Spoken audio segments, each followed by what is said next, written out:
historien om en lille ulden fyr, der bor hos sin familie, som alle elsker dyr. Når hele huset går til ro, ja, så vågner Carlo op. Når alle sover trygt og godt, så strækker han sin krop. Når katten Carlo går ud på jagt på sine bløde poter, så drømmer han sig stor og stærk i nattens skyggekjoler. Når hans familie sover trygt og han passer på huset, så kan han næsten ikke vente på, at han bliver stor en dag.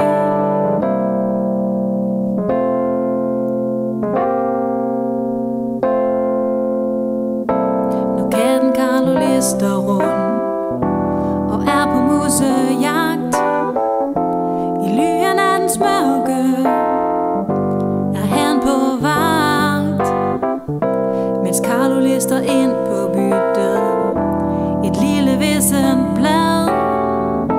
Han fanger det i et firspring, han spinder stolt og glad.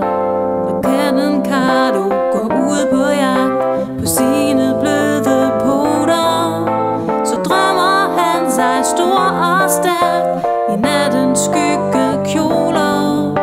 Når hans familie sover trygt og han passer på huset, så kan han næsten ikke vente på, at han bliver stor en dag.